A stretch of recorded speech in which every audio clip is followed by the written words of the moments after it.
اب آئیے بسم اللہ الرحمن الرحیم، اب یہ سورہ بقرہ شروع ہو رہی ہے۔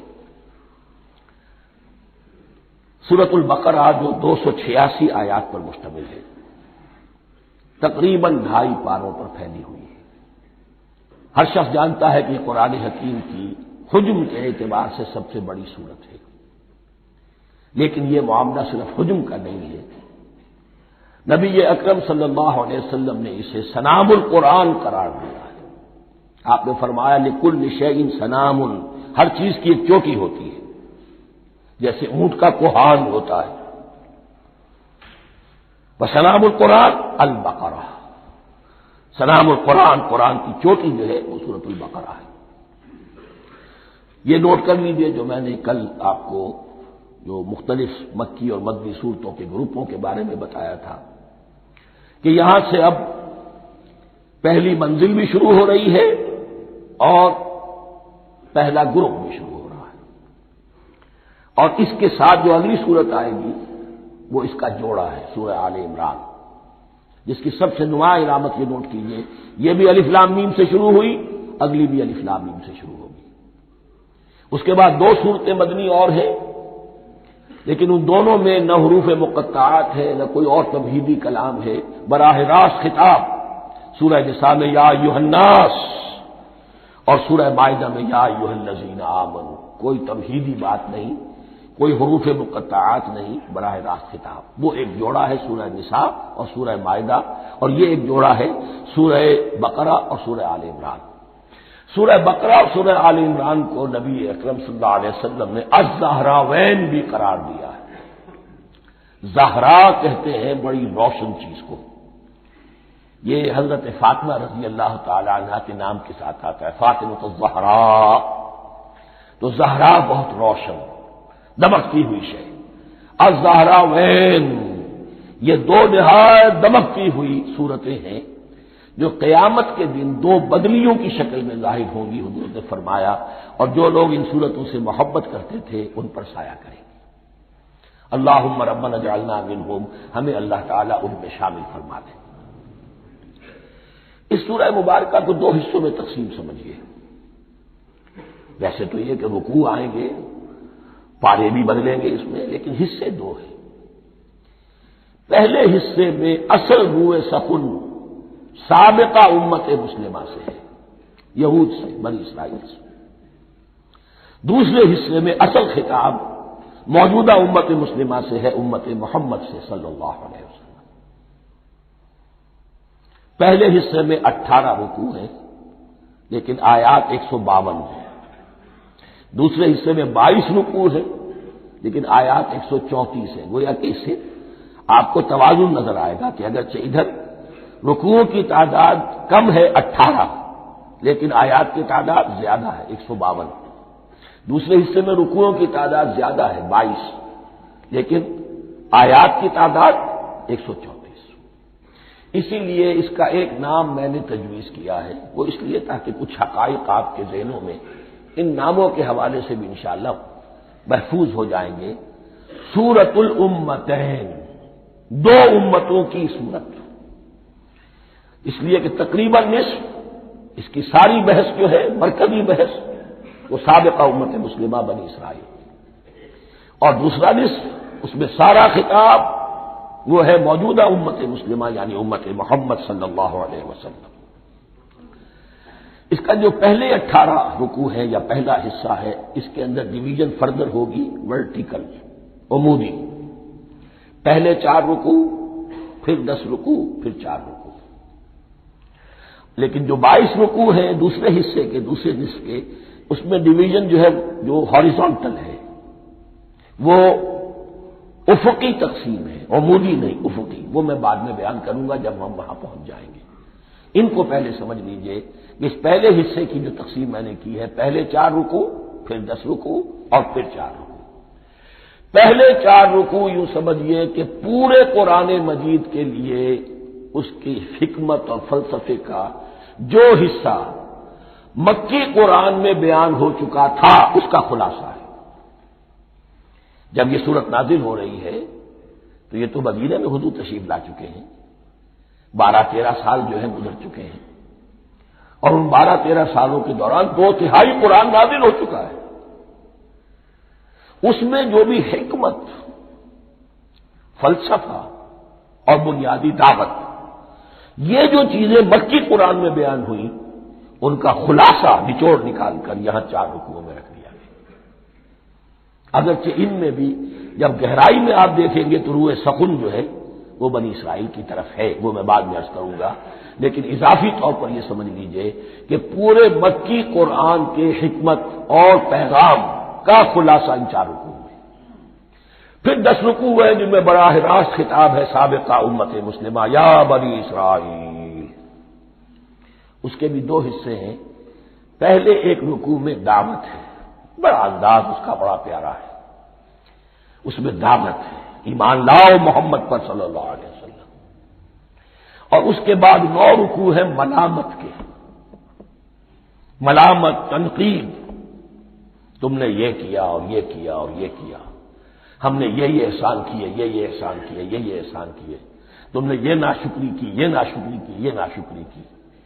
اور اس سب کا نتیجہ آخری 4 رکوعوں میں ہے کہ اب تمہیں اس منصب سے معزول کیا جا رہا ہے جس پر تم 2000 برس تک فائز رہے، اور تمہیں ہٹا کر اب ایک نئی امت محمد کی شکل میں جو وجود میں آ چکی ہے صلی اللہ علیہ وسلم، اسے اس پر فائز کیا جا رہا ہے۔ اور اس کی علامت کے طور پر اسے میں کہا کرتا ہوں کورونیشن، تاج پوشی۔ ایک امت معذور، دوسری امت اس کا نصب ہو رہا ہے، اس کی تاج پوشی کے لیے سمبل، علامت کیا ہے؟ قبلہ تحویل، وہ قبلہ یروشلم سابقہ امت کا قبلہ اب ادھر رخ نہیں ہوگا، اب اہل توحید کا قبلہ یہ مکے کی طرف ہوگا، بیت اللہ کی طرف ہوگا۔ تو تحویل قبلہ کا مضمون ہے جو ان 4 رکوعوں میں آتا ہے۔ تو یہ میں نے تھوڑی سی تمہید جو ہے آپ کے سامنے رکھ دی ہے۔ اب بسم اللہ کیجیے۔ بسم اللہ الرحمن الرحیم، الف لام میم۔ الف لام میم یہ حروف مقطعات ہیں، یہ علیحدہ علیحدہ پڑھے جاتے ہیں، علم نہیں پڑھ سکتے اس کو۔ الف لام میم، ہا میم، ہا علیحدہ، میم علیحدہ، اگرچہ لکھے ہوئے ہوتے ہیں جڑے ہوئے، کاف ہا یا عین صاد لکھے ہوئے جڑے ہوئے، پڑھے جائیں گے علیحدہ علیحدہ، قطع علیحدہ کرنا۔ تو حروف مقطعات، ان کے بارے میں ایک بات تو جو ہے اجماعی ہے، سب کے نزدیک مسلم ہے، ان کا کوئی حتمی مفہوم اور ان کے حتمی معنی کسی کو معلوم نہیں سوائے اللہ اور اس کے رسول کے۔ اس معنی میں یوں بھی کہا گیا یہ کوڈ ورڈز ہیں، جیسے کہ کوئی میسیجز جو ہیں ادھر ادھر بھیجے جاتے ہیں، سیکرٹ میسیجز، تو کچھ کوڈ ورڈز ہوتے ہیں جس سے سمجھ میں آتا ہے کہ یہ بات واقعتاً صحیح سورس سے آ رہی ہے، واللہ عالم۔ لیکن اس کا کوئی مفہوم اور اس کے معنی جو ہے وہ اتفاق اس پر ہے، اگرچہ بعض حضرات نے کچھ اپنی سی کوشش کی ہے، کچھ مفہوم جو ہے بنانے کی، وہ اپنی جگہ پر ہے، لیکن یہ کہ کسی حضرت عبداللہ ابن عباس رضی اللہ تعالی عنہما نے بعض ایسی کوششیں کی ہیں، لیکن ان کی رائے کو بھی ان کی ذاتی رائے سمجھا گیا ہے، امت نے اسے قبول نہیں کیا۔ اجماع اور کنسنسس اسی پر ہے کہ اس کے معنی اور مفہوم کسی کو معلوم نہیں سوائے اللہ اور اس کے رسول کے۔ البتہ بعض چیزیں ایسی ہیں کہ وہ اگر نوٹ کر لی جائیں تو شاید آئندہ ہے اس میں کچھ راز کھلنے کے امکانات پیدا ہو جائیں۔ دیکھیے عربی زبان کے جو الفابیٹس ہیں ان کی تعداد 29 ہے یا 28 ہے، میں بتا چکا ہوں۔ الف اور حمزہ کو ایک سمجھے تو 28 ورنہ 29۔ پہلی بات یہ نوٹ کیجئے قرآن حکیم کی 114 سورتوں میں سے 29 سورتوں میں ان کے شروع میں یہ حروف مقطعات آئے ہیں۔ دوسری بات یہ کہ اس میں 28 کا نصف کیجئے تو 14 استعمال ہوئے، 14 نہیں استعمال ہوئے، بالکل آدھی تعداد استعمال ہوئی ہے۔ تیسرے یہ کہ جو شروع اور آخر اور درمیان 3 حصوں میں تقسیم کر دیجئے آپ، 9 9 9 پلواڑی 27، ایک طرف 10 رہ جائیں گے۔ پہلے حصے میں سے بہت کم حروف لیے گئے، بہت کم۔ آخری حصے کے تقریباً تمام حروف ہیں، تقریباً۔ درمیانی حصہ وہ ہے کہ جس میں آپ نے دیکھا ہے کہ عربی میں جوڑوں کی شکل میں ہے، صاد ضاد، فرق کیا ہے نقطے کا، سین شین، فرق کیا ہے نقطوں کا، را زا، فرق کیا ہے نقطے کا۔ تو جو بھی نقطے والا لفظ ہے وہ نہیں لیا گیا، اور جو بغیر نقطے کے غیر منقوط ہے وہ لیا گیا۔ پھر اس میں 3 صورتیں ہیں جن میں ایک ایک حرف آیا ہے، سورہ قاف، سورہ نون، سورہ صاد۔ پھر صورتیں ہیں جن میں 2 آئی ہیں، جن میں 3 آئے ہیں، پھر 4 آئے ہیں، 2 ہی صورتیں ہیں جن میں 4 ہیں، اور 2 ہی صورتیں جن میں 5 ہیں۔ تو یہ ہے صرف یوں سمجھئے کہ اعداد و شمار۔ اس کے حوالے سے کچھ آدمی غور کرے تو شاید کوئی بات نکلے۔ باقی وہ مثال میں آپ کو بتا دیتا ہوں کہ حضرت عبداللہ ابن عباس نے ایک رائے ظاہر کی کہ الف لام میم در حقیقت ایک جملے کا خلاصہ ہے، انا اللہ اعلم۔ پہلا لفظ انا، اس کا الف لے لیا، درمیانی لفظ اللہ، اس کا درمیانی لام لے لیا، تیسرا لفظ اعلم، یہ آخری لفظ ہے، آخری حرف میم لے لیا، انا اللہ اعلم، میں اللہ جانتا ہوں، واللہ اعلم، واقعتاً اللہ ہی جانتا ہے۔ یہ حضرت عبداللہ ابن عباس کی رائے ہے، لیکن اگرچہ انہیں حبر الامت مانا گیا ہے، لیکن یہ کہ ان کی اس رائے کو بھی اکثر و بیشتر مفسرین نے قبول نہیں کیا۔ اب جو پہلے 2 رکوع ہیں اس سورہ بقرہ کے، ان کے بارے میں تعویل عام اور تعویل خاص کا ایک بڑا بنیادی فرق ہے جو نوٹ کر لینا چاہیے۔ جس وقت یہ صورت نازل ہو رہی ہے، میں عرض کر چکا ہوں کہ 12 سال ہو چکے تھے حضور کو اپنا فریضہ نبوت و رسالت ادا کرتے ہوئے۔ ایک جماعت اچھی بھلی تیار ہو چکی تھی جنہوں نے حضور کی دعوت پر لبیک کہا، ایمان لائے اور آپ کی تعلیمات پر عمل کیا۔ وہ ایک گروہ موجود تھا، یہ ابو بکر ہے، یہ عمر ہے، یہ عثمان ہے، یہ طلحہ ہے، یہ زبیر ہے، یہ عبد الرحمن ابن عوف ہے، یہ مصعب بن عمیر ہے، دیکھ لو۔ اور ایک گروہ وہ تھا کہ جو حق کو جان کر پہچان کر محض اپنی ضد اور ہٹ درمی کی باعث وہ کفر پر آ گیا تھا۔ اور اب ایک تیسرا گروہ پیدا ہو رہا تھا مدینے میں آ کر، وہ ابھی ایمبریونک سٹیج میں ہے کہ جو داعی ہے، مدعی ہے کہ ہم مانتے ہیں لیکن حقیقت میں نہیں مانتے۔ یہ 3 قسم کے گروہ دنیا میں ہمیشہ پائے جائیں گے، ہمیشہ۔ اب اسے میں اس کو لا رہا ہوں تعویل عام کی طرف۔ جب بھی کبھی کوئی دعوت اٹھے گی انقلابی، ایک ہوتا ہے وعظ و نصیحت، ٹھیک ہے، جس نے بھی فائدہ اٹھایا اٹھا لیا۔ ایک ہوتی ہے دعوت انقلابی، وہ انقلابی دعوت کا ہدف ہوتا ہے نظام کو بدلنا۔ نظام بدلتا ہے تو ظاہر بات ہے کہ جو لوگ اس نظام میں جن کے ویسٹڈ انٹرسٹ ہیں اور جن کو پریولیجز حاصل ہیں، جن کے مفادات ہیں، وہ تو لازماً اپنے نظام کا تحفظ کریں گے، ٹکراؤ ہوگا، تصادم ہوگا، تصادم میں جانی نقصان بھی ہوگا، مالی نقصان بھی ہوگا۔ یہ گویا کہ کسی انقلابی دعوت کے لوازم ہیں، اگر یہ شے نہ ہو تو دعوت انقلابی ہے ہی نہیں۔ اس اعتبار سے ہر انقلابی دعوت کے جواب میں 3 طبقے پیدا ہو جاتے ہیں۔ ایک وہ کہ جو اس دعوت کو قبول کرتے ہیں دیانت کے ساتھ، خلوص کے ساتھ، اخلاص کے ساتھ، اور پھر پوری جواں مردی کا ثبوت دیتے ہیں، ہر کے بعد آباد، اب جو آئے سو آئے، جان دینی پڑے حاضر ہیں، مال دینا پڑے حاضر ہیں، کوئی تکلیف آئے، کوئی مشقت آئے، کوئی مصیبت آئے، کوئی قربانی کرے حاضر۔ جب پکارا گیا واپس نہیں پھیرا کوئی فرمان جنوں کا، اور تنہا نہیں لوٹی کبھی آواز جرس کی۔ خیریت جا راحت تن صحت داما، سب بھول گئی مصلحت اہل ہوس کی۔ ایک وہ لوگ ہوتے ہیں کہ جو اڑ جاتے ہیں ضد پر، ہٹ درمی پر، ماننے کے باوجود، جاننے کے باوجود کہ بات تو ٹھیک ہے جو کہہ رہے ہیں، کیسے مان لیں؟ ہماری سیادت، ہماری چودراہٹ، ہمارے مفادات، ہمارے یہ ساری چیزیں، ان سب کے اوپر زد پڑ رہی ہے۔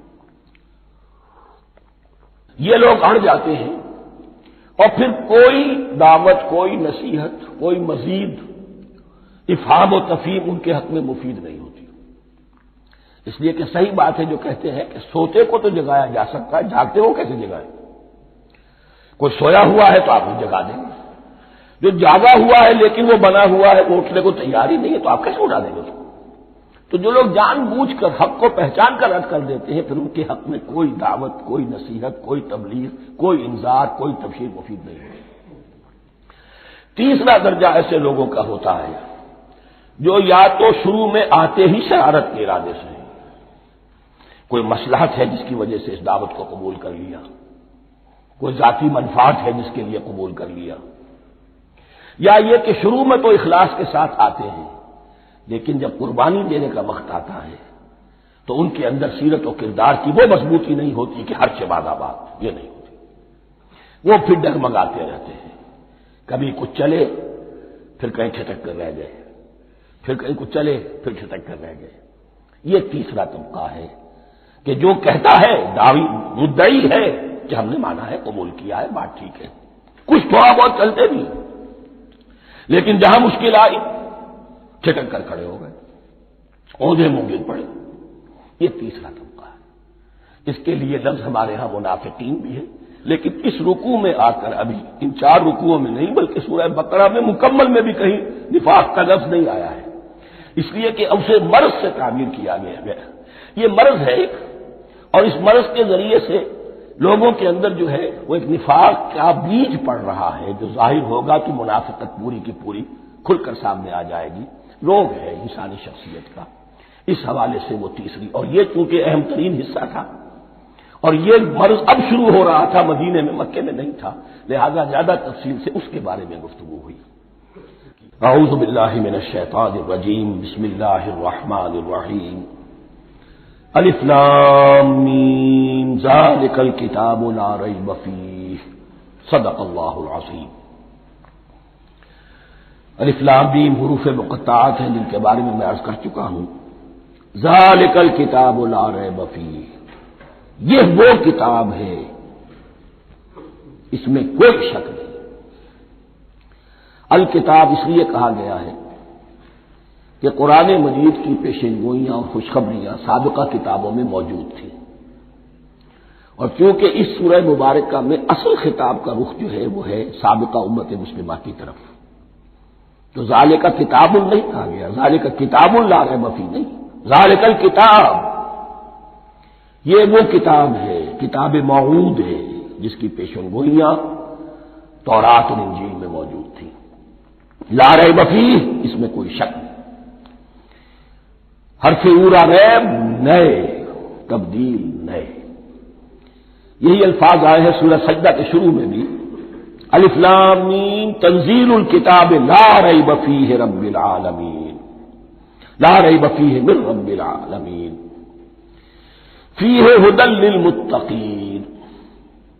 فیہ دونوں طرف مل سکتا ہے، لا ریب فیہ اسے معانقہ کہتے ہیں، لا ریب فیہ پڑھیں گے تو ھدی سے شروع کر دیں گے، لا ریب پر ختم کر دیں گے تو فیہ ھدی للمتقین، یہ دونوں معنی درست ہوں گے۔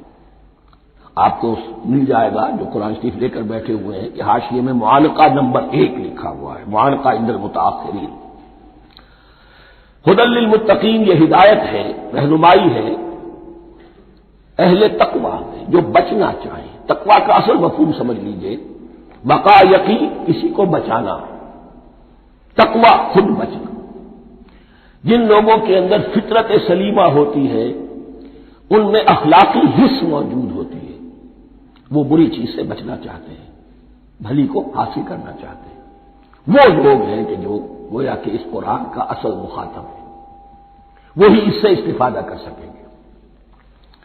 الذین یؤمنون بالغیب، اب ان کے کچھ اوصاف، یہ اصل میں بہت زیادہ واضح ہوتا ہے تعویل خاص کے اعتبار سے کہ دیکھ لو درخت کو اپنے پھل سے پہچانتے ہیں، اس قرآن کے پھل موجود ہیں نا، یہ ابو بکر اور عمر اور عثمان اور علی کون ہیں؟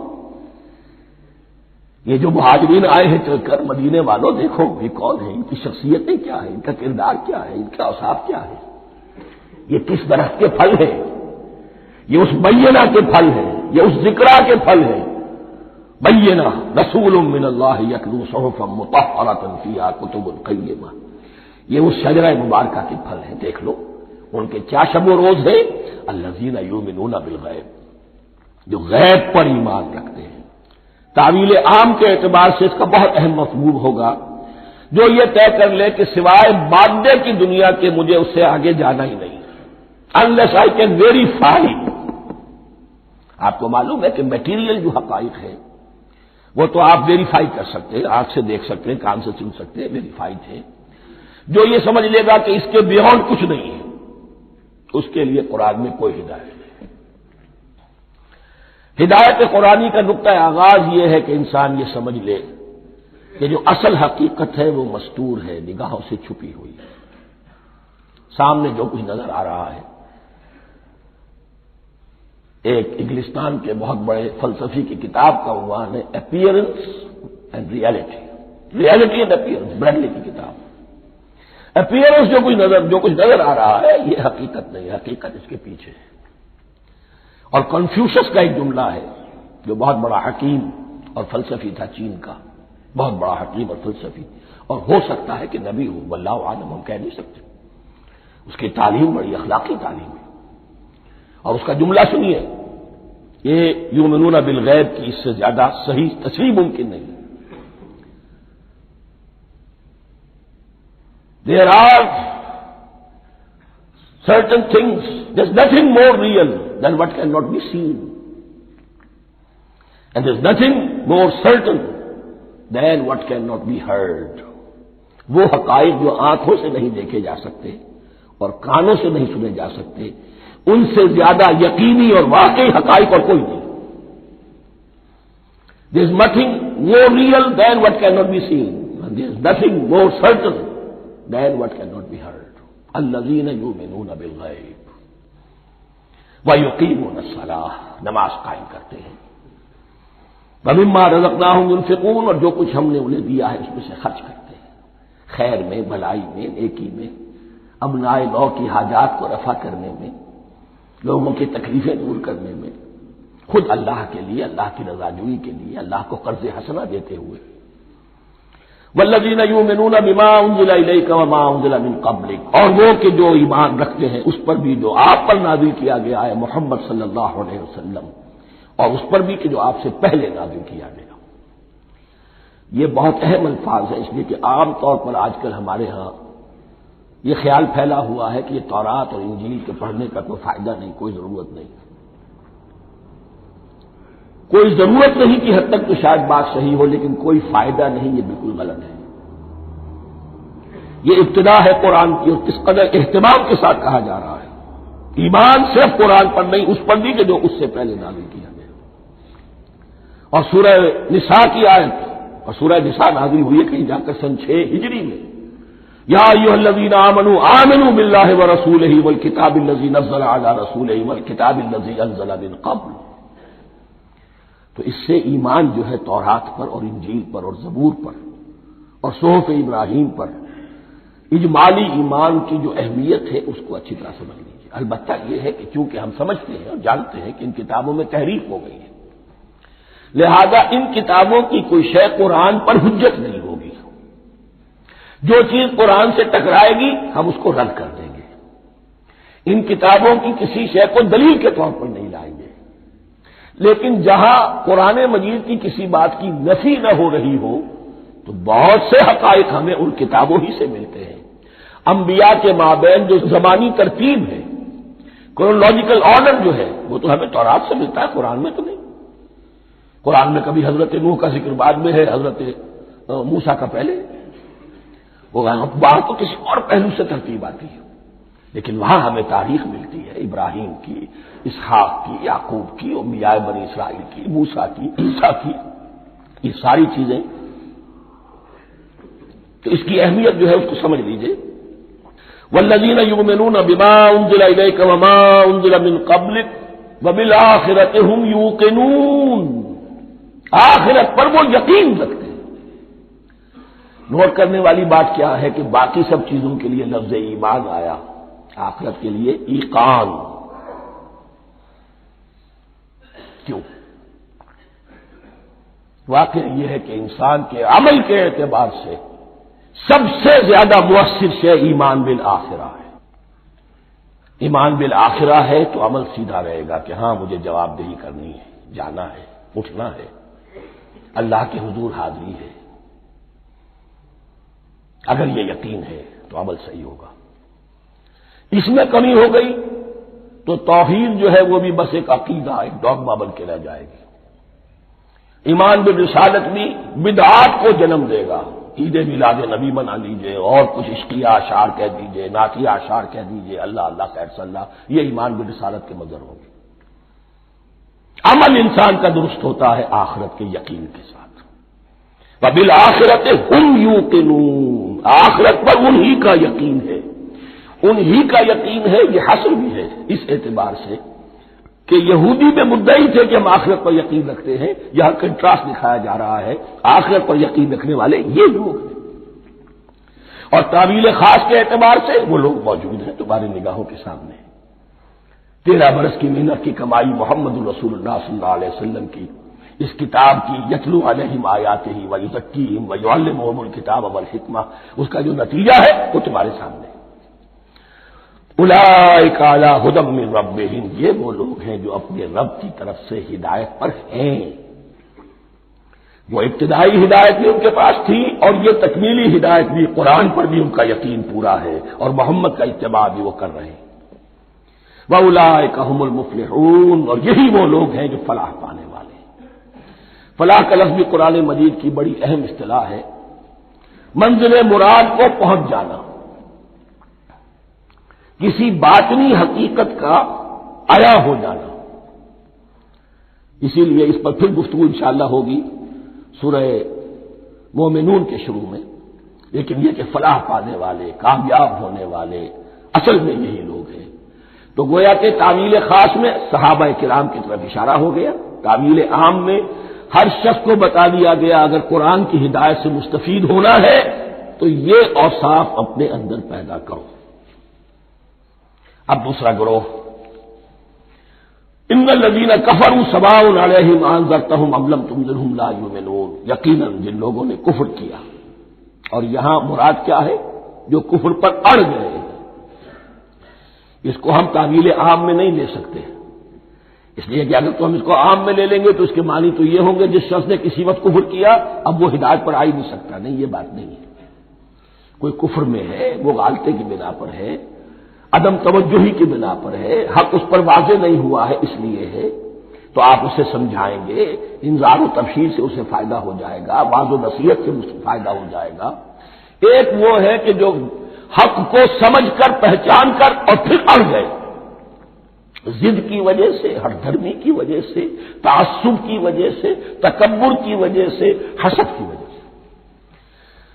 ان الذین کفروا، ایسے لوگوں کا معاملہ کیا ہے؟ سواء علیہم انذرتہم ام لم تنذرہم لا یؤمنون، برابر ہے ان کے لیے خواہ آپ انہیں سمجھائیں خواہ نہ سمجھائیں، ڈرائیں نہ ڈرائیں، انذار فرمائیں نہ کریں، لا یؤمنون، وہ ایمان لانے والے نہیں. وہی بات جو میں نے کہی تھی کہ سوتے کو جگایا جا سکتا ہے، جاگتے کو کیسے جگائیں. ختم اللہ علی قلوبہم وعلی سمعہم وعلی ابصارہم غشاوہ، ان کے دلوں پر اللہ نے مہر کر دی ہے. کیوں کر دی ہے؟ یہ ابتداءً مہر نہیں ہوئی، جب حق کو پہچان کر انہوں نے رد کر دیا، اس کی پاداش میں، اس کی سزا کے طور پر. ختم اللہ علی قلوبہم، اللہ نے ان کے دلوں پر مہر کر دی ہے، وعلی سمعہم، اور ان کی سماعت پر بھی، وعلی ابصارہم غشاوہ، اور ان کی آنکھوں کے سامنے پردہ پڑ چکا ہے. یہ مضمون سورہ یاسین کے شروع میں پھر آئے گا بہت شر و بست کے ساتھ. وَلَهُمْ عَذَابٌ عَظِيمٌ، اور ان کے لیے تو اب بہت بڑا عذاب ہے. یہ دوسرا گروہ ہو گیا. ایک رکوع میں دو کو سمیٹ لیا گیا، کل ابھی 7 آیتیں ہوئی ہیں.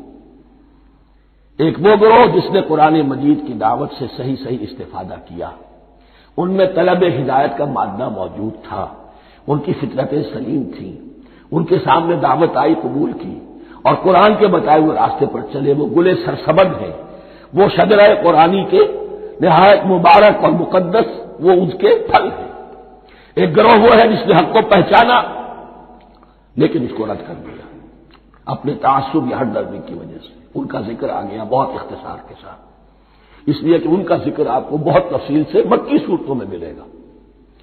اب آیا تیسرا گروہ، وَمِنَ النَّاسِ، اور لوگوں میں کچھ ایسے بھی ہیں، مَن يَقُولُ آمَنَّا بِاللَّهِ وَبِالْيَوْمِ الْآخِرِ وَمَا هُم بِمُؤْمِنِينَ، جو کہتے تو یہ ہے کہ ہم ایمان رکھتے ہیں اللہ پر بھی اور یوم آخر پر بھی، مگر وہ حقیقت میں مومن نہیں ہے. یہاں ایک بات سمجھ لیجئے، اکثر و بیشتر مفسرین نے اس تیسری کیٹیگری کے بارے میں یہی رائے قائم کی ہے کہ یہ منافقین مذکور ہے یہاں، اگرچہ لفظ منافق یا لفظ نفاق نہیں آیا یہاں. لیکن مولانا نیاسر اصلاحی صاحب نے ایک رائے ظاہر کی ہے جو بڑی قیمتی ہے، وہ یہ کہ یہاں ایک کردار کا نقشہ کھینچ دیا گیا ہے، غور کرنے والے غور کر لیں، دیکھ لیں، جس پر بھی وہ چسپاں ہو جائے۔ اور بالفعل جب یہ آیات نازل ہو رہی تھی تو دو طبقات پر یہ کردار نگاری جو ہے، یہ جو شخصیت کا ہیولہ کھینچا جا رہا ہے، وہ دو کے اوپر راست آ رہا تھا۔ ایک علماء یہود، وہ بھی کہتے تھے کہ ٹھیک ہے محمد جو کہہ رہے ہیں ہم بھی اللہ کو مانتے ہیں، آخرت کو بھی مانتے ہیں، اسی لیے یہاں رسالت کا ذکر نہیں ہے۔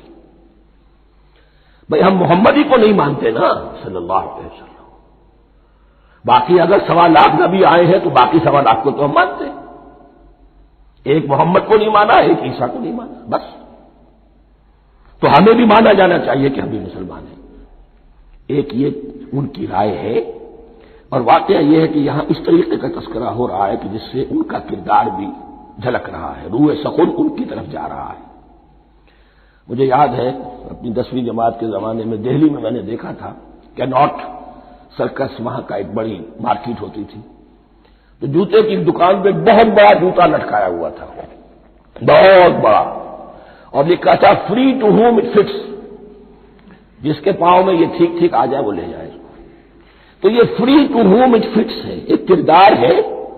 اب یہ کردار جس کے اوپر بھی فٹ بیٹھ جائے، ان میں یقیناً زیادہ تو غلبہ یہی ہے جو مفسرین کی رائے ہے، منافقین کا معاملہ جو ہو رہا ہے، لیکن یہ کردار بعین نہیں فٹ بیٹھ رہا ہے یہود کے علماء پر۔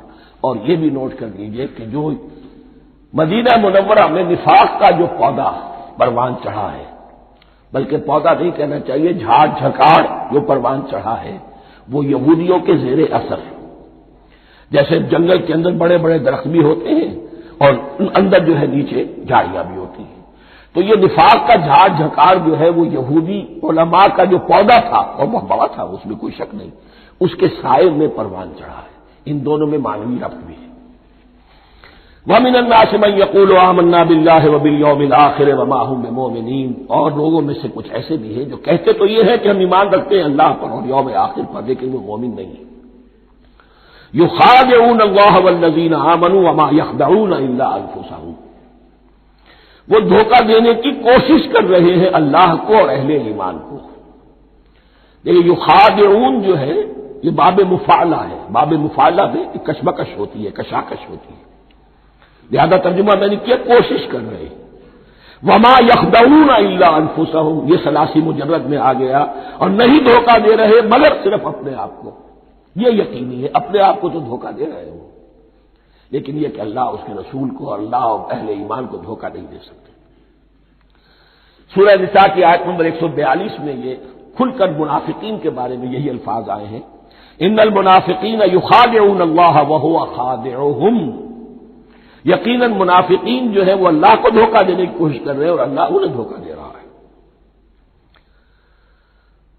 فی قلوبہم مرض، ایک لفظ اور رہ گیا، وما یشعرون، انہیں اس کا شعور نہیں ہے۔ یہ بہت اچھی طرح نوٹ کر لیجیے، منافقین کی بھی اکثریت وہ تھی جنہیں اپنے نفاق کا شعور نہیں تھا، وہ اپنے کہیں سمجھتے تھے اپنے آپ کو مسلمان، وہ کہتے تھے یہ بے وقوف لوگ ہیں، محمد رسول اللہ کے بارے میں کہتے تھے یہ خام خواہ جو ہے انہوں نے لڑائی بھڑائی مول لے لی ہے اہل مکہ کے ساتھ، کیا ضرورت ہے، امن کے ساتھ جو ہے بات کرنی چاہیے۔ وہ سمجھتے تھے کہ ہم خیر خواہ ہیں، ہم بھلی بات کہہ رہے ہیں، یہ بے وقوف لوگ ہیں، دیکھتے نہیں کہ کس سے ٹکرا رہے ہیں، ہاتھ میں اسلحہ نہیں ہے اور لڑائی کے لیے جا رہے ہیں، تو بے وقوف تو یہ ہے۔ لیکن وہ سمجھتے تھے کہ ہم تو بڑے مخلص ہیں، ہم مسلح ہیں، تو ما یشعرون بہت ضروری ہے۔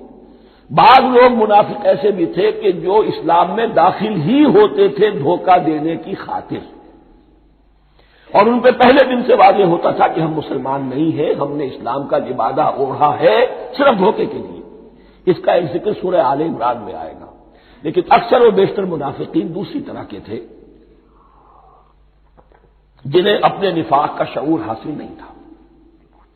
فی قلوبہم مرض، ان کے دلوں میں ایک روگ ہے، بیماری ہے۔ یہ روگ اور بیماری کیا ہے؟ ایک لفظ میں اس کو تعبیر کیا جائے، کردار کی کمزوری۔ Weakness of character. ایک شخص وہ ہوتا ہے کہ جو سمجھتا ہے یہ حق ہے، حق کے بعد آباد، اب جو ہو سو ہو. ایک حق کو حق پہچان کر رد کر دیتا ہے، وہ کافر ہو گیا. ایک حق کو حق پہچان کر آیا تو صحیح، لیکن ویکنیس آف کیریکٹر کی وجہ سے قوت ارادی کمزور ہے. آخرت بھی چاہتے ہیں، دنیا کو بھی ہاتھ سے دینے کو تیار نہیں. یہاں کا بھی کوئی نقصان نہ ہو اور آخرت کا بھی سارا بھلا ہمیں مل جائے. یہ وہ لوگ ہیں در حقیقت کہ اس کو کہا روگ. فی قلوبہم مرض فزادہم اللہ مرضا، تو اللہ نے ان کے مرض میں اضافہ کر دیا. یہ اللہ کی سنت ہے. آپ حق پر چلنا چاہیں، حق کا راستہ آپ کے لیے آسان کر دے گا. آپ برائی کی طرف جانا چاہیں، بڑی سے بڑی برائی آپ کے لیے ہلکی ہوتی چلی جائے گی. کوئی خاص بات ہی نہیں، چلو یہ بھی کر گزرو، جب یہ کر لیا تو یہ بھی کر گزرو. اور اگر آپ بین لٹکنا چاہیں تو اللہ اسی پہ چھوڑ دیتا ہے. ٹھیک ہے، آپ سمجھتے ہیں ہم کامیاب ہو رہے ہیں، ہم نے مسلمانوں کو بھی دھوکہ دے لیا، وہ ہمیں مسلمان سمجھتے ہیں، اور یہودیوں کو بھی دھوکہ دے لیا، وہ سمجھتے ہیں کہ ہم ان کے ساتھی ہیں، تو سمجھا کامیاب ہو رہے ہیں. حقیقت میں کامیابی نہیں.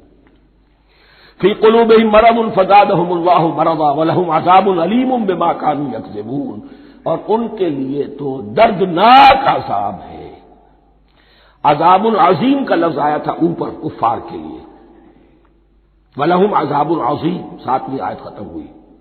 اور عذاب علیم کا لفظ آیا یہاں، ان کے لیے دردناک المناک عذاب ہے. بما کانوا یکذبون، بسبب اس جھوٹ کے جو وہ بول رہے تھے. وَإِذَا قِيلَ لَهُمْ لَا تُفْسِدُوا فِي الْأَرْضِ، اور جب ان سے کہا جاتا تھا مت فساد کرو زمین میں. مراد کیا ہے اس سے؟ کہ جب محمد کو مان لیا کہ اللہ کے رسول ہیں، اب ٹھیک ٹھیک پیروی کرو، ان کے پیچھے چلو، ان کا حکم ہے تو جنگ کے لیے نکلو، ان کی طرف سے تقاضا آتا ہے مال پیش کرو، اور اگر تم اس سے کتراتے ہو تو فساد مچا رہے ہیں، جماعتی زندگی کے اندر فتنہ و فساد پیدا کرو. وَإِذَا قِيلَ لَهُمْ لَا تُفْسِدُوا فِي الْأَرْضِ قَالُوا إِنَّمَا نَحْنُ مُصْلِحُونَ، وہ کہتے تھے نہیں ہم تو صلح کرانے والے ہیں، اصلاح کرنے والے ہیں. ہم چاہتے ہیں لڑنا بڑنا کوئی اچھی بات نہیں ہے، ٹکراؤ تصادم یہ کوئی اچھے کام تھوڑا ہی ہے. بس ٹھنڈے ٹھنڈے دعوت دیتے رہو، جو چاہے قبول کر لے، جو چاہے رد کر دے. خامخواہ یہ ٹکرانا اور یہ جنگ کرنا اور اللہ کے دین کو غالب کرنے کے لیے یہ قربانی دو اور یہ مصیبت جھیلو اور یہ مشقت برداشت کرو اور یہ چیز چھوڑو اور یہ ترک کرو، یہ کاہے کے لیے؟ وَإِذَا قِيلَ لَهُمْ لَا تُفْسِدُوا فِي الْأَرْضِ قَالُوا إِنَّمَا نَحْنُ مُصْلِحُونَ أَلَا إِنَّهُمْ هُمُ الْمُفْسِدُونَ وَلَٰكِن لَّا يَشْعُرُونَ. آگاہ ہو جاؤ کہ وہی ہے مفسد، فساد پھیلانے والے. اس لیے کہ محمد رسول اللہ کی دعوت ہے زمین میں اصلاح کے لیے. اس اصلاح کے لیے کچھ آپریشن کرنا پڑے گا. مریض اس درجے کو پہنچ چکا ہے کہ آپریشن کے بغیر اس کی شفا نہیں ہوگی. اب اگر تم اس کے راستے میں رکاوٹ بنتے ہو تو در حقیقت تم فساد مچا رہے ہو، لیکن تمہیں اس کا شعور نہیں. الا انہم هم المفسدون ولکن لا یشعرون. پھر دیکھیے نوٹ کیجیے، شعور نہیں ہے. شعوری نفاق اور شے ہے، غیر شعوری نفاق ہے کہ جس کا یہ سارا تذکرہ ہو رہا ہے. وَإِذَا قِيلَ لَهُمْ آمِنُوا كَمَا آمَنَ النَّاسُ، اور جب ان سے کہا جاتا ایمان لاؤ جیسے دوسرے لوگ ایمان لائے. آخر دیکھو دوسرے یہ اہل ایمان ہیں، جب بلاوا آتا ہے فوراً لبیک حاضر ہوتے، جو بھی ہو. یہ تم جو ہے آخر تم نے اور بھی اختیار کی. وَإِذَا قِيلَ لَهُمْ آمِنُوا كَمَا آمَنَ النَّاسُ قَالُوا أَنُؤْمِنُ كَمَا آمَنَ السُّفَهَاءُ. وہ کہتے ہیں کہ کیا ہم ایمان لائے جیسے یہ بے وقوف لوگ ایمان لائے. انہیں تو اپنے نفع کی فکر، نہ نقصان کی فکر، نہ خطرات کا کوئی خیال، نہ اندیشوں کا کوئی گمان. جان جائے مال جائے، اولاد کو چھوڑ دیں، گھر بار چھوڑ کے آ گئے ہیں. ان سے بڑے بے وقوف کون ہوں گے؟ بال بچے چھوڑ آئے ہیں کفار مکہ کے رحم و کرم پر، سرداران قریش جو چاہے ان کے ساتھ کریں. تو یہ تو بے وقوف لوگ ہیں. آج کل آپ کہتے ہیں ایسے ہی لوگوں کو فینیٹکس ہیں. یہ فینیٹکس ہے. دیکھ بھال کر چلنا چاہیے، دائیں بائیں دیکھ کر چلنا چاہیے، نفع نقصان کا خیال کر کے چلنا چاہیے. چاہے حق ہے ٹھیک ہے، لیکن بہرحال اپنی مصلحتوں کو بھی اور اپنی اہل و عیال کی مصلحتوں کو بھی دیکھنا چاہیے. یہ لوگ تو معلوم ہوتا ہے کہ بالکل دیوانے ہو گئے، فینیٹکس ہو گئے. وَإِذَا قِيلَ لَهُمْ آمِنُوا كَمَا آمَنَ النَّاسُ قَالُوا أَنُؤْمِنُ كَمَا آمَنَ السُّفَهَاءُ أَلَا إِنَّهُمْ هُمُ السُّفَهَاءُ وَلَٰكِن لَّا يَعْلَمُونَ.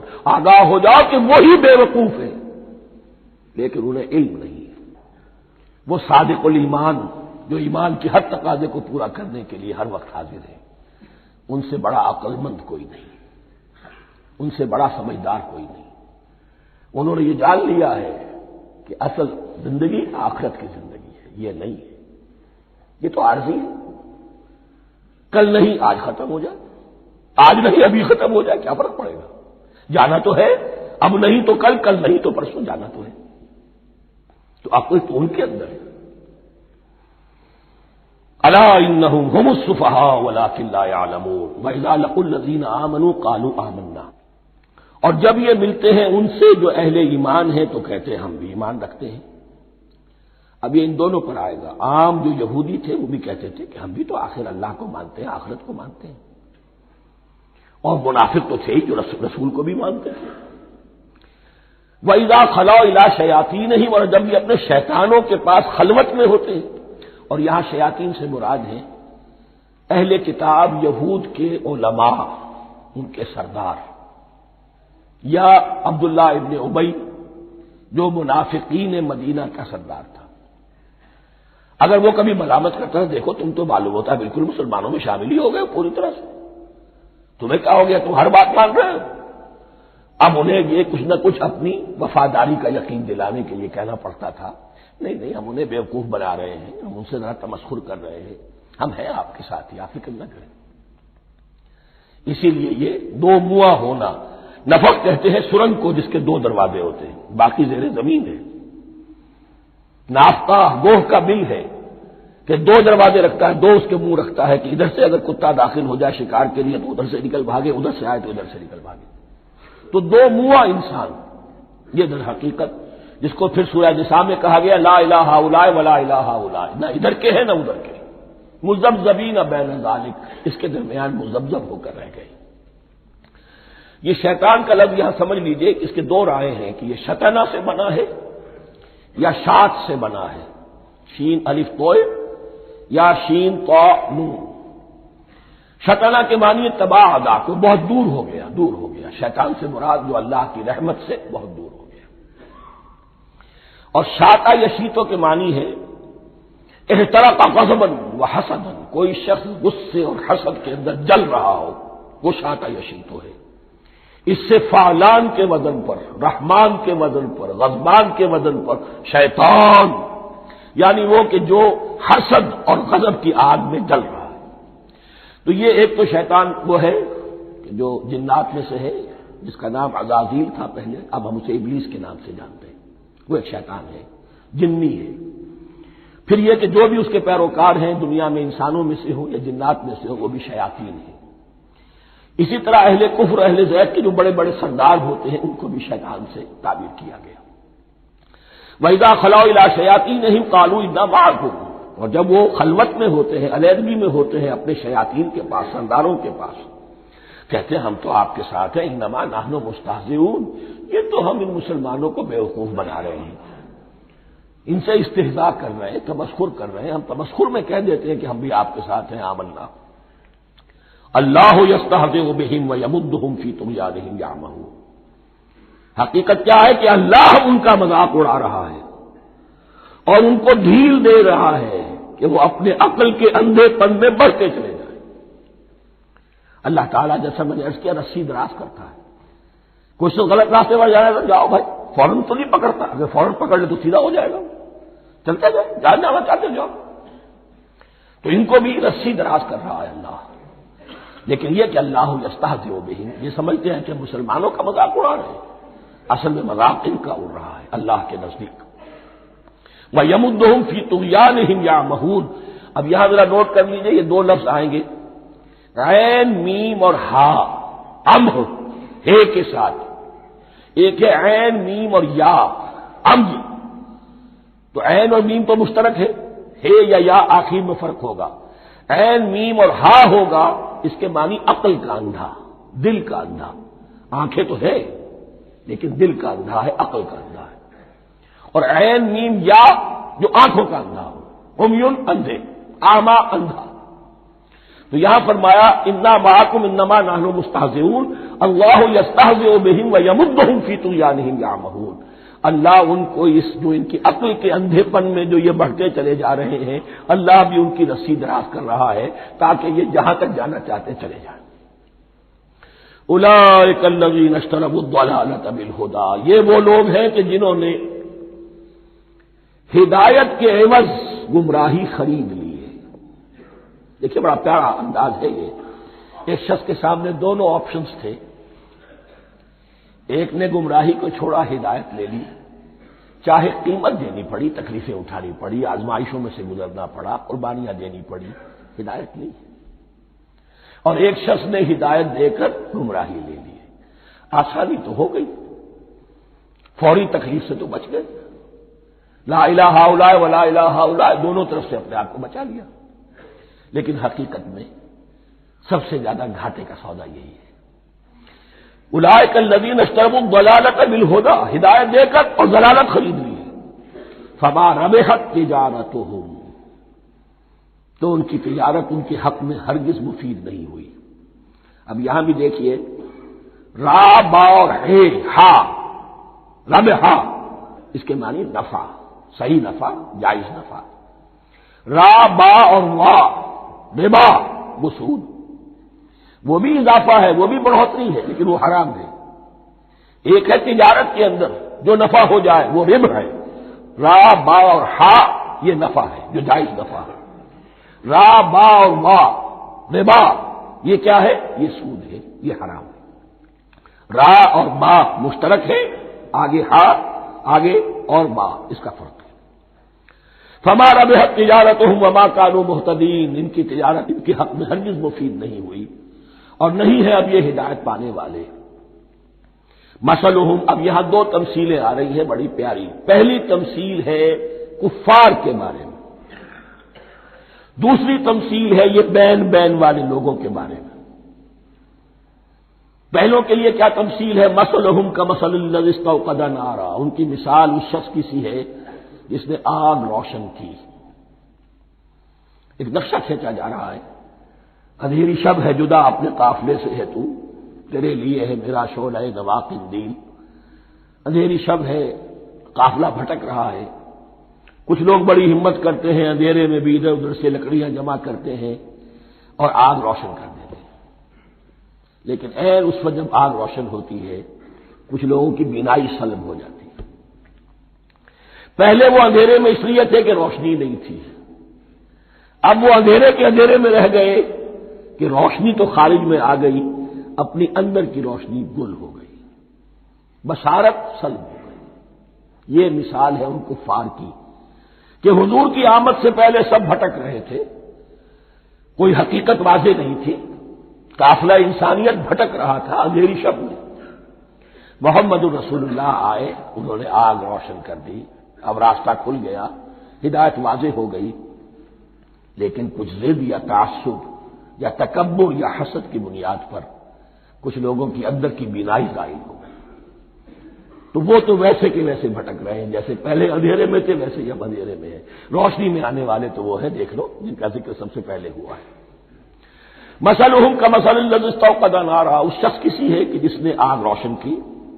فلما اضاءت ما حولہ، جب اس آگ نے اپنے ماحول کو گردا گرد کو روشن کر دیا، ذهب اللہ بنورہم، اللہ ان کی نور بصارت کو لے گیا، سلب کر لیا اللہ نے.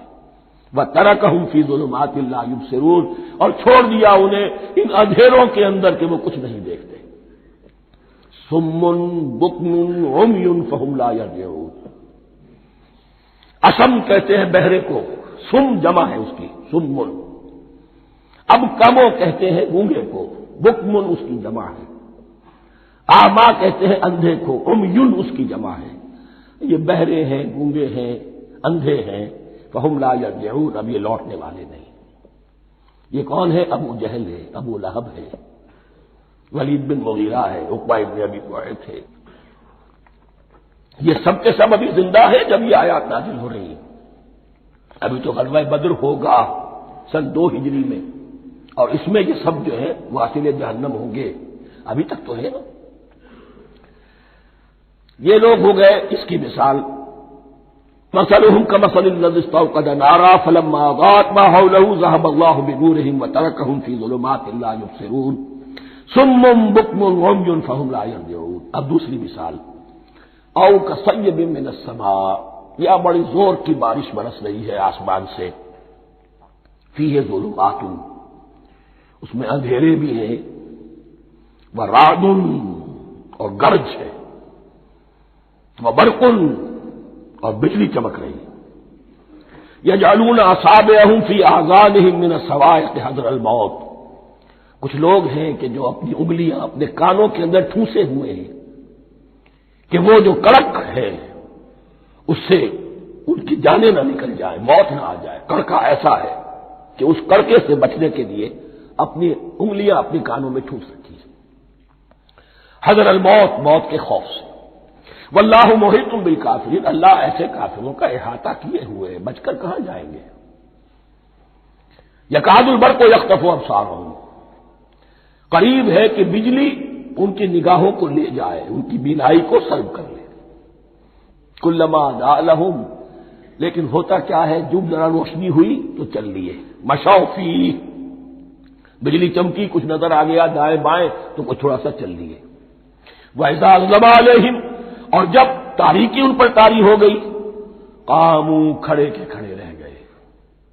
یہ نقشہ ہے ان کا کہ ایک طرف بارش ہو رہی ہے، قرآن مجید ہے، آسمان سے نازل ہو رہا ہے، یہ ماہ مبارکہ ہے، یہ کتاب مبارک ہے، لیکن یہ کہ اس کے ساتھ کڑکے ہیں، گرج ہے، کفر سے مقابلہ ہے، کفر کی طرف سے دھمکیاں ہیں، اندیشے ہیں، خطرات ہیں، امتحانات ہیں، آزمائشیں ہیں. ذرا کہیں حالات کچھ بہتر ہوئے، کچھ جسے بریدنگ سپیس کہتے ہیں ملی تو تھوڑا سا چل لیے. ہم بھی مسلمان ہیں، کوئی خاص موقع نہیں ہے، کسی جنگ کے لیے بلایا نہیں جا رہا ہے تو بڑھ چڑھ کے باتیں کر رہے ہیں، اپنے ایمان کا اظہار بھی کر رہے ہیں. جیسے ہی کوئی آزمائش آئی ٹھٹک کر کھڑے کے کھڑے رہ گئے. وَلَوْ شَاءَ اللَّهُ لَذَهَبَ بِسَمْعِهِمْ وَأَبْصَارِهِمْ، اللہ چاہتا تو ان کی سماعت اور بصارت کو بھی سلب کر لیتا، لیکن اللہ کا قانون یہی ہے، جو جہاں رہنا چاہے اس نے آزادی ارادہ دی ہے انسان کو. تم اگر مومن صادق بن کر رہنا چاہتے ہو اس کو آسان کر دے گا تمہارے لیے. تم نے اپنے تعصب کی وجہ سے، اپنے تکبر کی وجہ سے کفر کا راستہ اختیار کیا، اللہ اسی کو کھول دے گا. تم بیچ میں لٹکنا چاہتے ہو، لٹکتے رہو. اللہ تعالیٰ جو ہے جبرن کسی کو نہ حق پہ لائے گا، نہ جبرن کسی کو باطل پر لے کر جائے گا. اس لیے کہ جبر اگر ہو تو پھر امتحان کا معاملہ ختم، پھر جزا و سزا بیکار ہے، غیر منطقی ہے، غیر معقول ہے. ان اللہ علی کل شیء قدیر، یقیناً اللہ تعالیٰ ہر چیز پر قادر ہے. یہ 2 رکوع اس اعتبار سے کہ انسانی شخصیتوں کا سمجھنا، اور جیسا کہ میں نے عرض کیا قابل عام ذہن میں رکھیے، جب بھی کبھی کوئی دعوت حق اٹھے گی، اگر وہ واقعتاً کل کے کل حق کی دعوت ہے اور اس میں انقلابی رنگ ہے کہ باطل سے پنجہ آزمائی کرنی ہے، باطل کو نیچا دکھانا ہے، حق کا غلبہ کرنا ہے، تو یہ 3 قسم کے افراد لازماً ہمیشہ وجود میں آ جائیں. ان کو پہچاننا، ان کے کردار کی جو اصل جو اس کے پیچھے پس منظر ہے اس کو جاننا بہت ضروری ہے. اب یہ تیسرا رکوع آ رہا ہے سورہ بقرہ کا، اس میں قرآن کی دعوت کا خلاصہ ہے. قرآن کیا ماننے کی دعوت دیتا ہے، اس کی پکار کیا ہے. جیسا کہ میں عرض کر چکا ہوں 2/3 قرآن پہلے نازل ہو چکا ہے، پس منظر میں ہے. ہمارے لیے اس ترتیب مصحف کے اعتبار سے وہ قرآن بعد میں آئے گا، ترتیب نزول کے اعتبار سے وہ پس منظر میں موجود ہے. لیکن چونکہ یہاں پر مصحف کے اندر یہاں سے آغاز کیا جا رہا ہے، لہذا اس کا خلاصہ جو ہے لب لباب یہ 1 رکوع میں، اور قرآن کے فلسفے کا اور اس کے بعد نہایت ہی اہم جو موضوعات ہیں اور مسائل ہیں ان کا ذکر پھر 4تھے رکوع میں. ابھی ہم تیسرا رکوع پڑھ رہے ہیں. یا ایھا الناس اعبدوا ربکم الذی خلقکم والذین من قبلکم لعلکم تتقون، اے لوگو بندگی اختیار کرو اپنے اس رب کی، اپنے اس مالک کی جس نے تمہیں پیدا کیا، اور نہ صرف تم کو پیدا کیا، تم سے پہلے جتنے لوگ گزرے انہیں بھی پیدا کیا تاکہ تم بچ سکو۔ یہ قرآن کی دعوت کا خلاصہ ہے، اور یہ نوٹ کر لیجئے یہ تمام انبیاء اور رسل کی دعوت یہی تھی۔ اب جب پڑھیں گے سورہ اعراف پڑھیں گے، سورہ شعراء پڑھیں گے، ایک ایک کا نام لے کر ان اعبدوا اللہ واطیعون، ہر رسول کی دعوت یہ تھی اللہ کی بندگی کرو، میری اطاعت کرو۔ یا قوم اعبدوا اللہ ما لکم من الہ غیرہ، اے میری قوم کے لوگوں اللہ کی بندگی کرو، تمہارا کوئی الہ اور معبود اس کے سوا نہیں ہے۔ پھر عضو قرآن یہی عبادت رب انسان کی تخلیق کی غایت ہے، وما خلقت الجن والانس الا لیعبدون، ہم نے جنوں اور انسانوں کو پیدا ہی صرف اس لیے کیا ہے کہ ہماری بندگی کریں۔ لیکن یہاں ایک فرق بہت بڑا ہے، تمام رسولوں کی دعوت یہی ہے، محمد رسول اللہ کی بھی یہی ہے، لیکن بڑا فرق کیا ہے؟ باقی تمام رسولوں کی دعوت آپ کو ملے گی یا قوم، اے میری قوم کے لوگوں، یہاں ہے یا ایھا الناس، اے بنی آدم، اے بنی نوع انسان۔ معلوم ہوا کہ تمام رسول حضور سے پہلے صرف اپنی اپنی قوموں کی طرف آئے ہیں، پہلے اور آخری اور کامل رسول ہیں اللہ کے محمد صلی اللہ علیہ وسلم، جن کی دعوت آفاقی ہے۔ یا ایھا الناس، یا قوم نہیں، یا ایھا الناس اعبدوا ربکم الذی خلقکم والذین من قبلکم۔ اس میں دلیل بھی آ گئی کہ عام طور پر لوگ جو ہے غلط راستے پر اس دلیل سے جمے رہتے ہیں کہ ہمارے آباء و اجداد کا راستہ یہی تھا۔ تو بھائی جیسے تم مخلوق ہو ایسے وہ بھی تو مخلوق تھے، جیسے تم خطا کر سکتے ہو وہ بھی تو خطا کر سکتے تھے۔ لہذا یہ نہ دیکھو کہ آباء و اجداد کا راستہ کیا تھا، دیکھو یہ کہ حق کیا ہے، لعلکم تتقون، تاکہ تم بچ جاؤ، دنیا میں افراط و تفریط کے دھکوں سے بچ جاؤ گے، آخرت میں اللہ کے عذاب سے بچ جاؤ گے۔ ان دونوں سے اگر بچنا ہے تو اللہ کی بندگی کی روش اختیار کرو۔ اچھا کس رب کی؟ الذی جعل لکم الارض فراشا والسماء بناء، جس نے تمہارے لیے زمین کو فرش بنا دیا اور آسمان کو چھت بنا دیا۔ وانزل من السماء ماء، اور آسمان سے پانی برسایا، فاخرج به من الثمرات رزقا لکم، اور پھر اس پانی کے ذریعے سے زمین سے میووں کی شکل میں، پیداوار کی شکل میں تمہارے لیے رزق اگایا۔ فلا تجعلوا للہ اندادا وانتم تعلمون، تو ہرگز نہ اللہ کا مد مقابل کسی کو ٹھہراؤ جانتے بوجھتے۔ وانتم تعلمون کا ایک مطلب یہ بھی ہے کہ تم بھی مانتے ہو کہ اس کائنات کا خالق اللہ کے سوا کوئی نہیں، اہل عرب بھی مانتے تھے، جو ان کے دیوی دیوتا تھے وہ سمجھتے تھے کہ یہ اللہ کے اوتار ہیں یا اللہ کے ہاں بہت یہ پسندیدہ ہیں، اللہ کے محبوب ہیں، اس کے اولیاء ہیں، اس کی بیٹیاں ہیں، لہذا یہ شفاعت کریں گے تو ہمارا بیڑا پار ہو جائے گا، ورنہ خالق وہ مانتے تھے اللہ ایک ہی ہے۔ جب تم یہ مانتے ہو کائنات کا خالق ایک، مدبر ایک، تو اب کسی کو اس کا مد مقابل نہ بناؤ۔ انداز ند کی جمع ہے، لا ضد لہ ولا ند لہ، اللہ کا کوئی مد مقابل نہیں۔ اس میں یہاں تک بات ہے کہ حضور اس درجے، اس توحید کی باریکیوں تک پہنچا کر گئے ہیں اس امت کو کہ کسی صحابی نے ایسے ہی کہہ دیا ما شاء اللہ وما شئت، جو اللہ چاہے اور جو آپ چاہیں۔ حضور نے فوراً ٹوک دیا اجعلتنی للہ ندا، کیا تو نے مجھے اللہ کا مد مقابل بنا دیا ہے؟ اس کائنات میں مشیت صرف ایک کی چلتی ہے، کسی اور کی مشیت اس کی مشیت کے تابع پوری ہو جائے، لیکن مشیت مطلقہ صرف اس کی ہے۔ یہاں تک کہ حضور سے فرمایا گیا کہ اے نبی آپ کے لیے یہ ممکن نہیں ہے جسے چاہے ہدایت دے دیں، انک لا تہدی من احببت ولکن اللہ یہدی من یشاء۔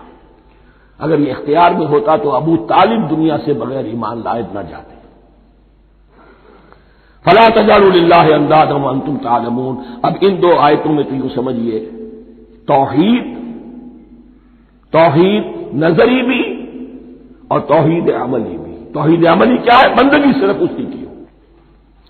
اب آیا ہے رسالت کا معاملہ، وَإِن كُنتُمْ فِي رَيْبٍ مِّمَّا نَزَّلْنَا عَلَىٰ عَبْدِنَا، اگر تمہیں رسالت محمدی پر شک ہے صلی اللہ علیہ وسلم، اس کے کیا معنی ہے؟ کہ تمہیں اس قرآن کے بارے میں شک ہے جو ہم نے اپنے بندے پر نازل کیا ہے۔ اگر ہے شک فی الواقع، وَإِن كُنتُمْ فِي رَيْبٍ، اگر تمہیں واقعتاً شک ہے مما نزلنا علی عبدنا، اس پر جو ہم نے اپنے بندے پر نازل فرمایا ہے، فاتوا بسورۃ من مثلہ، تو لے آؤ اس جیسی ایک ہی صورت۔ یہ ہم کل پوری تفصیل سے دیکھ چکے ہیں کہ برسبیل تنزل یہاں پہنچے ہیں۔ پہلے دو آیتیں میں نے آپ کو سنائی تھی، اس میں پورے قرآن کی مثال لانے کا چیلنج کیا گیا۔ پھر ایک آیت سنائی جس میں 10 صورتیں ہی لے آؤ۔ اب آخری درجے میں ایک صورت ہی بنا لا، اور ایک صورت تو سورۃ العصر کے مساوی بھی ہو سکتی تھی، سورۃ الکوثر کے مساوی بھی ہو سکتی تھی۔ وَادْعُوا شُهَدَاءَكُم مِّن دُونِ اللَّهِ إِن كُنتُمْ صَادِقِينَ، اور بلا لو اپنے سارے مددگاروں کو اللہ کے سوا، جن ہو انس ہو، اس لیے کہ قریش کا خیال یہ تھا کہ جو شعراء ہوتے ہیں ان کے پاس جن ہوتے ہیں، وہ جن انہیں سکھاتے ہیں، ورنہ عام آدمی تو یہ شعر نہیں کہہ سکتا۔ تو تمہارا اگر کوئی گمان ہے، کوئی جنات سکھانے والے ہیں، کوئی انسان ہے، خطیب ہے، شعراء ہے، ادیب، سب کو جمع کر، ان کنتم صادقین۔ اب یہ ہے بہت ہی، جس کو میں نے کل کہا تھا، آپ کو یاد ہوگا، قرآن کا انداز کیا ہوتا ہے کہ وہ اپنے اندر جھانکنے کی دعوت دیتا ہے۔ یہ گویا کہ آنکھوں میں آنکھیں ڈال کر یہ کہا جا رہا ہے کہ حقیقت میں تمہیں کوئی شک نہیں ہے، یہ تم بات بنا رہے ہو صرف، اگر واقعتاً شک ہے تو آؤ میدان میں۔ حقیقت یہ ہے کہ تمہیں شک نہیں ہے، اگر تم سچے ہو فاتوا بسورۃ من مثلہ، تو اس جیسی ایک ہی صورت بنا لاؤ۔ فإن لم تفعلوا، اگر انداز دیکھیے تحدی کا اور چیلنج کا، پھر اگر تم یہ نہ کر پاؤ وَلَن تفعلوا، اور ہرگز نہیں کر سکو گے، یہ چیلنج کون دے سکتا ہے؟ اللہ کے سوا کوئی نہیں دے سکتا۔ یہ انداز کسی کتاب کا نہیں ہے، ذالک الکتاب لا ریب فیہ، یہ کسی کا نہیں ہے۔ فإن لم تفعلوا وَلَن تفعلوا، پھر اگر تم نہ کر پاؤ اور تم ہرگز نہیں کر پاؤ گے، فاتقوا النار التي وقودها الناس والحجارہ، تو ڈرو اس آگ سے جس کا ایندھن بنے گے انسان اور پتھر۔ اعدت للکافرین، کافروں کے لیے تیار کر لی گئی ہے، بھڑکا دی گئی ہے۔ پتھروں کا ذکر خاص طور پر کیوں ہے؟ دو اس کے امکانات ہیں۔ آپ کو معلوم ہے کہ وہ جو پتھر کا کوئلہ ہوتا ہے اس کی آگ بڑی سخت ہوتی تھی، عام جو ہمارا یہ لکڑی کا کوئلہ ہوتا ہے اس کے مقابلے میں۔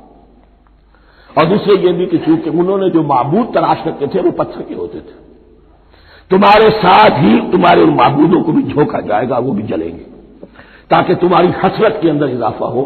ان سے ہم دعائیں مانگا کرتے تھے، ان کے سامنے ماتھے ٹیکتے تھے، ان کے سامنے ڈنڈوت کرتے تھے، ان کو چڑھاوے چڑھاتے تھے۔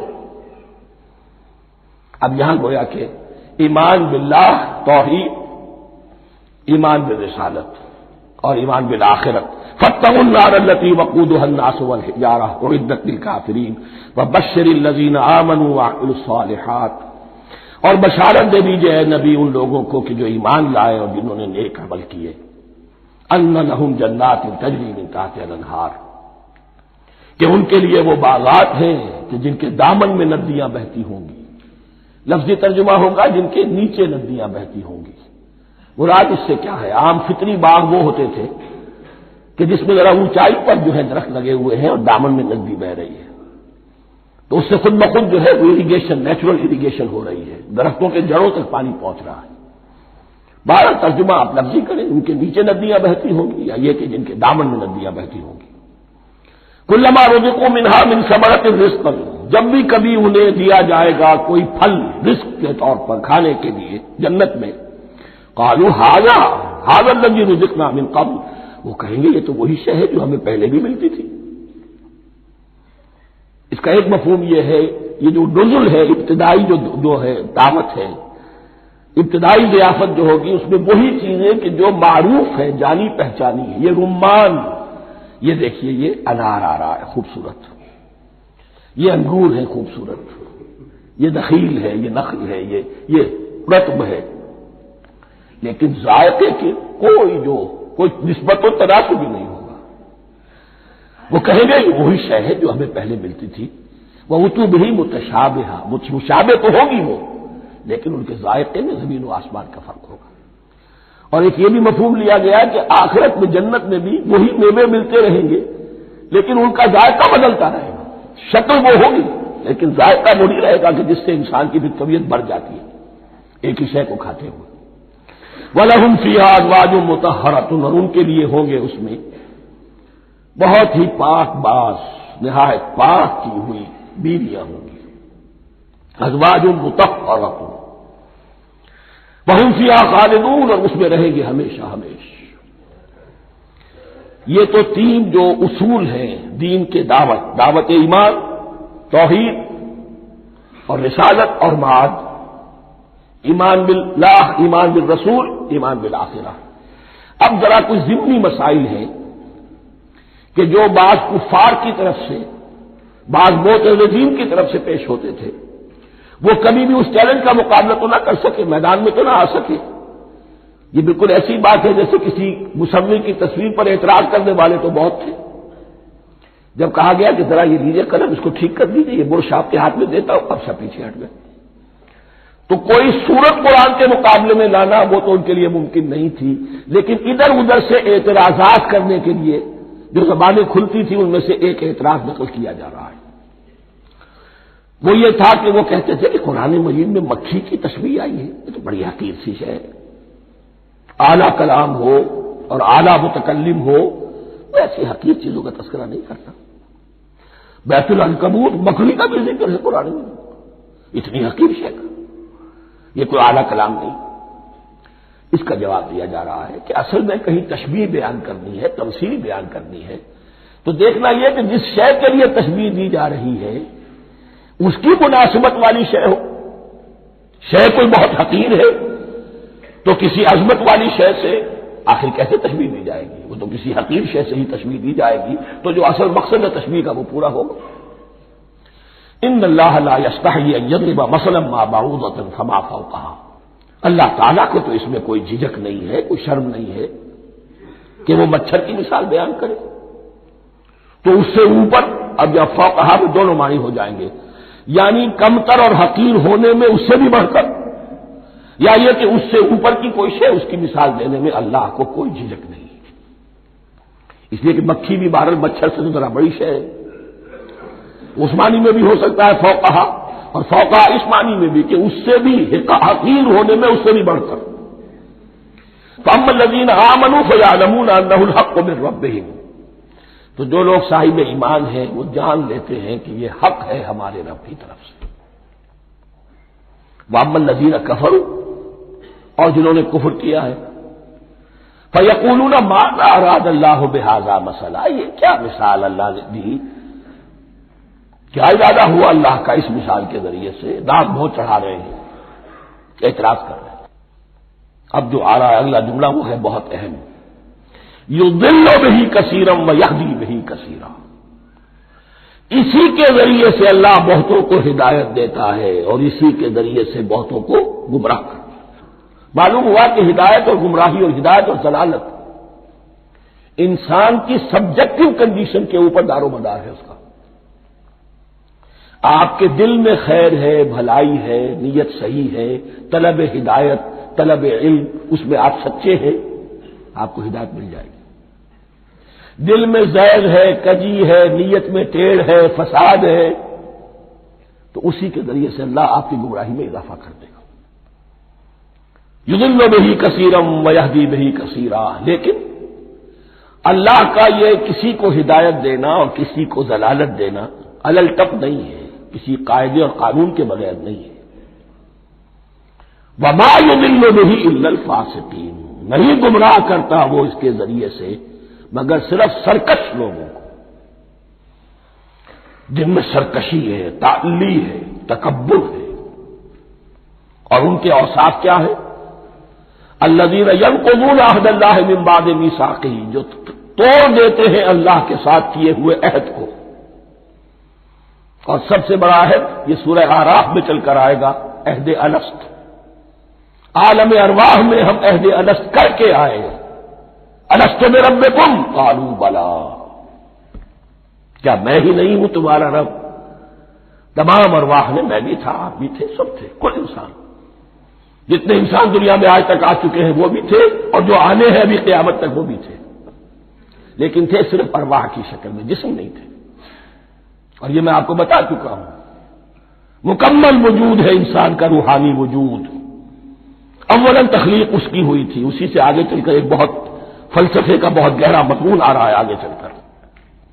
وہ جو عہد الست الست بربکم قالوا بلا، انہوں نے اس عہد کو توڑا، اللہ کو اپنا مالک اور خالق اور اپنا حاکم جاننے کی بجائے خود حاکم بن کر بیٹھ گئے۔ الیس لی ملک مصر، کیا مصر کی بادشاہی میری نہیں ہے؟ I am the sovereign, we are sovereign, popular sovereignty, بغاوت، سرکشی، فاسق۔ وما يضل به الا الفاسقين الذين ينقضون عهد الله من بعد ميثاقه ويقطعون ما امر الله به ان يوصل، اور کاٹتے ہیں وہ چیز جسے اللہ نے جوڑنے کا حکم دیا ہے، اللہ نے صلہ رحمی کا حکم دیا ہے، یہ قطع رحمی کرتے ہیں مال کی طلب میں۔ بھائی بھائی کو ختم کرتا ہے اس کے مال کو ہتھیانے کے لیے، اپنی ذاتی اغراض کے لیے تمام اخلاقی حدود جو ہے انسان پسو پیش ڈال دیتا ہے، اپنا تکبر، اپنے لیے تعلی۔ الذین، آپ دیکھیے نوٹ کیجئے، اس میں ہماری شریعت کا فلسفہ یہ ہے، ایک تعلق ہے اللہ کا بندے کے ساتھ، حقوق اللہ، ایک ہے بندوں کا بندوں کے ساتھ، حقوق العباد۔ اللہ کا حق کیا ہے؟ اسے حاکم اور مالک اور حاکم سمجھو، الملک سمجھو، خود اس کے بندے بنو۔ انسانوں کا حق کیا ہے؟ کونوا عباد اللہ اخوانا، سب آپس میں بھائی بھائی اللہ کے بندے بن جاؤ۔ اور اس میں سب سے اہم ترین رحمی رشتہ ہے، سگے بھائی بہنیں، پھر دادی کے اوپر جا کر وہ کزنس آ جائیں گے، پر دادی پر جا کر اور جمع ہو جائیں گے، یہاں تک کہ آدم و حوا پر تمام انسان جمع ہو جائیں گے۔ تو رحمی رشتے کی بڑی اہمیت ہے۔ تو وہ فاسقین کے جو توڑتے ہیں اللہ کے عہد کو، اس کو مضبوطی سے باندھنے کے بعد، وَيَقْطَعُونَ مَا أَمَرَ اللَّهُ بِهِ أَن يُوصَلَ وَيُفْسِدُونَ فِي الْأَرْضِ، انہی دونوں چیزوں کے نتیجے میں زمین میں فساد پیدا ہوتا ہے، یا اللہ کی اطاعت سے باغی ہو گئے اور یا آپس میں ایک دوسرے کی گردنیں کاٹنے لگے۔ اولئک هم الخاسرون، یہی لوگ ہیں جو بالآخر خسارے میں، آخری اور دائمی خسارے میں رہنے والے ہیں۔ کیف تکفرون باللہ وکنتم امواتا، تم کیسے کفر کرتے ہو اللہ کا؟ بڑا پیارا انداز ہے۔ وکنتم امواتا، تم مردہ تھے، فاحیاکم، تمہیں زندہ کیا، ثم یمیتکم، پھر تمہیں مارے گا، ثم یحییکم، پھر جلائے گا، ثم الیہ ترجعون، پھر تم اس کی طرف لوٹ جاؤ گے، لوٹا دیے جاؤ گے۔ یہاں وہ بات آ گئی جو آج نگاہوں سے بالکل اوجھل ہو چکی ہے۔ یہ ہم دنیا میں آنے سے پہلے مردہ تھے، کیا مانی؟ یہ مضمون آ کر اصل میں سورہ غافر یا سورہ مومن میں چل کر اس کی پوری وضاحت ہوگی، لیکن چونکہ یہاں تذکرہ ہو چکا ہے عہد الست کا، ہماری پہلی تخلیق ہوئی عالم ارواح میں، ارواح کی صورت میں، پھر ہمیں سلا دیا گیا، وہ ہماری پہلی موت تھی۔ مردہ جو ہے معدوم نہیں ہوتا، مردہ ہوتا ہے، بے جان ہوتا ہے، سویا ہوا ہوتا ہے، اور موت کو اور نیند کو تشبیہ دی گئی ہے۔ پھر ہمیں اس جسد کے ساتھ یہاں زندہ کیا گیا، پھر موت طاری ہوگی، پھر ہمیں زندہ کیا جائے گا۔ یہ آیت جیسا کہ میں نے عرض کیا بہت بڑی اور بڑی گہری حکمت اور فلسفہ قرآن کی آیت ہے۔ کیسے اللہ کا انکار کرتے؟ کون تم اموات، تم مردہ تھے، سوئی ہوئی ارواح کی شکل میں تھے، فاحیاکم، تمہیں جگایا اس جسد کے ساتھ زندہ کیا، ثم یمیتکم ثم یحییکم، پھر تمہیں مارے گا، پھر جلائے گا، ثم الیہ ترجعون، پھر تم اس کی طرف لوٹا دیے جاؤ گے۔ اور اب اس کے بعد جو آخری آیت ہے هو الذی خلق لکم ما فی الارض جميعا، اس نے تمہارے لیے بنایا ہے جو کچھ بھی زمین میں ہے۔ اس میں خلافت کا مضمون آ گیا۔ حدیث میں آتا ہے انما الدنیا خلقت لکم وانتم خلقتم للآخرہ، یہ دنیا تمہارے لیے بنائی گئی ہے، تم آخرت کے لیے بنائے گئے ہو۔ هو الذی خلق لکم ما فی الارض جميعا، اس لیے کہ اگلی آیت پھر آ رہی ہے خلافت کی آیت، سارا کچھ زمین میں یہ بستر جو بچھایا اور یہ کائنات کو زمین کو سجایا تمہاری خلافت کے لیے۔ ثم استوى الى السماء فسواهن سبع سماوات، پھر وہ متوجہ ہوا آسمانوں کی طرف اور انہیں 7 آسمانوں کی شکل میں بنا دیا۔ جیسا کہ میں کل عرض کر چکا ہوں، یہ تاحال ابھی یہ آیات متشابہات میں سے ہے۔ 7 آسمانوں کی کیا حقیقت ہے ہم اس سے ابھی پورے طور سے واقف نہیں۔ وَهُوَ بِكُلِّ شَيْءٍ عَلِيمٌ، اور اسے ہر شے کا علم حقیقی حاصل ہے۔ بارک اللہ لی ولکم فی القرآن العظیم ونفعنی وإیاکم بالآیات والذکر الحکیم۔